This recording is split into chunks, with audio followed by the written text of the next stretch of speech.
Pessoal, meu nome é Cristiele, sou estudante do curso de Engenharia Agronômica no Instituto Federal do Tocantins, campus de Higienópolis, e hoje eu vou falar um pouco sobre o sistema de criação de peixes em tanque de geomembrana com sistema de recirculação de água. Pessoal, esse é um modelo de tanque que a gente tem aqui no campus, de geomembrana, com estacas de eucalipto, tela e o cabo de aço para segurar as estacas. Esse tanque ele tem 30 mil litros, atualmente a gente está com um tambaqui, e ele suporta uma capacidade máxima de até 50 kg de peixe por metro cúbico. No momento estamos com tambaqui, porém se a gente colocar tilápia, por exemplo, que a densidade ela é um pouco maior, a gente pode conseguir aí até 1.500 peixes num tanque de 30 mil litros. Continuando, falando sobre a qualidade da água do tanque. É importante que seja monitorado frequentemente a quantidade de oxigênio, pH, amônia na água do tanque, porque esses parâmetros vão influenciar na qualidade da vida dos peixes ali dentro. Também é importante um aerador, e aí esse aerador, para descobrir a necessidade se precisa ou não, a gente faz ali a medição de oxigênio logo pela manhã, que é o período que tem menos disponibilidade de oxigênio dissolvido ali na lâmina de água. E aí, a partir das medições, a gente descobre se precisa ou não de um aerador para aumentar a quantidade de oxigênio dissolvido. Uma tela também é muito importante para a cobertura do tanque, para evitar que caia folhas e outros materiais que podem prejudicar e influenciar na má qualidade da água. É importante essa tela aqui porque todos esses materiais orgânicos que caem dentro da água, como folhas, resto de ração boiando na água, quando elas são decompostas no fundo do tanque, essas matérias elas vão competir com o oxigênio com os peixes. E é importante fazer esse controle para que quanto maior a quantidade de oxigênio dissolvido, maior a densidade de peixe que você consegue colocar dentro desse tanque. Falando sobre a densidade, é também importante o filtro, porque quanto maior a densidade de peixes que você colocar aqui, vai precisar mais ainda de um filtro para que ele sedimente toda a matéria orgânica presente no fundo desse tanque e faça a filtragem da água para ela recircular aqui dentro. E aí isso também aumenta a quantidade de bactérias nitrificadoras, aumenta maior ainda a qualidade da água para os peixes que vai voltar aqui para os peixes. É importante também uma lona grossa, quanto mais grossa, melhor. Essa lona, por exemplo, ela é de 2 milímetros.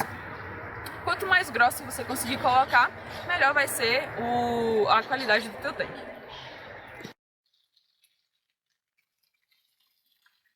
Bom, pessoal, falando um pouco mais agora sobre o manejo da qualidade da água desse tanque, é importante que a gente monitore principalmente alguns parâmetros que eles vão influenciar mais ainda, como pH, quantidade de oxigênio dissolvido na água, quantidade de amônia também. Vamos lá.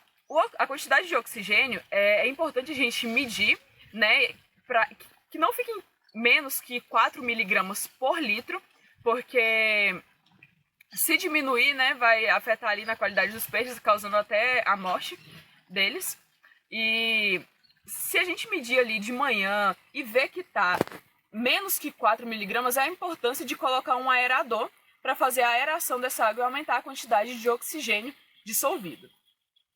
Já a questão do pH também, que está muito atrelado ao oxigênio, se o pH estiver muito alto, acima de 9, por exemplo, que a quantidade estimada ali é entre 6 e 9, se estiver acima de 9, vai afetar na absorção de oxigênio dos peixes. Se estiver muito abaixo também, afeta o desempenho. Então é sempre bom ali estar medindo para manter em níveis aceitáveis.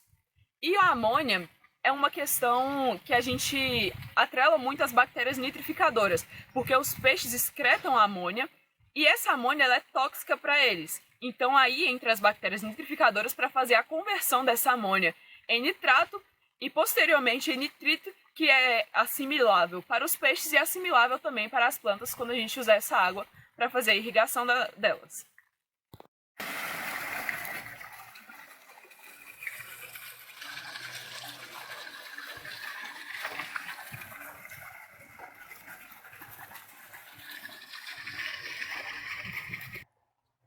Então, falando também sobre a água dos peixes que a gente utiliza para fazer a fertirrigação das hortaliças, é importante que seja feita a renovação da água do tanque de peixes.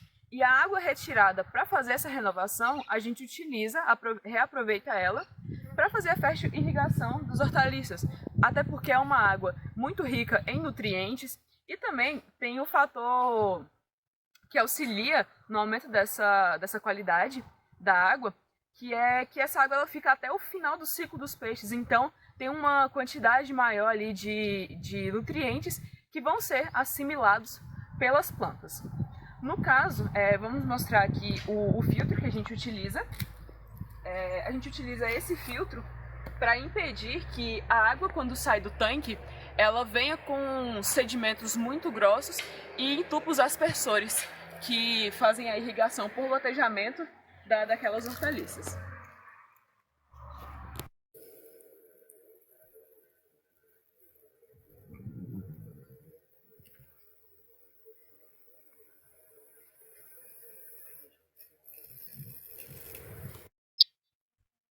Um aspecto muito importante também a ser levado em conta é a questão da colocação da água no tanque. Quando a gente utiliza uma água nova, uma água que nunca foi utilizada antes, é importante que essa água fique parada ali pelo menos 30 dias para haver a proliferação de bactérias nitrificadoras. E existem algumas coisas que a gente pode fazer para acelerar o processo de proliferação das mesmas. No caso, a gente pode jogar ração, né, na água durante esses 30 dias para que haja nutrientes para que essas bactérias se proliferem. E também uma alternativa que a gente utilizou nesse tanque foi colocar a água já utilizada naquele tanque, que já está ali há uns 5 meses, então ela está muito estabilizada em questão de bactérias nitrificadoras, que são benéficas, né, para o nosso sistema. E para isso a gente pegou a água daquele tanque e colocou uma quantidade aqui para que acelere esse processo de proliferação e também que haja proliferação de bactérias que serão benéficas para o uso do tanque. Falando agora um pouco sobre as vantagens desse sistema de criação de peixes, também de algumas alternativas para aumentar mais ainda a economia desse sistema. É interessante a gente colocar uma lâmpada em cima do tanque para que à noite os insetos venham e aí eles caem na água e isso diminui muito o consumo de ração dos peixes, porque eles vão comer aqueles insetos que caíram ali em cima da água e vai diminuir, né, a questão da ração. Outra vantagem também, em questão aos sistemas tradicionais de piscicultura, esse sistema de geomembrana, ele utiliza muito menos água do que o outro, porque ele não vai ter percas para infiltração, nem evapotranspiração também, coisas do tipo. Esse sistema ele tem uma economia maior de água e alternativas também que a gente pode utilizar, como eu falei ainda há pouco, para economizar ração e outras questões que possibilitam que esse sistema seja viável para pequenos produtores e que ele seja construído também com alguns materiais que estão ali à disponibilidade na propriedade.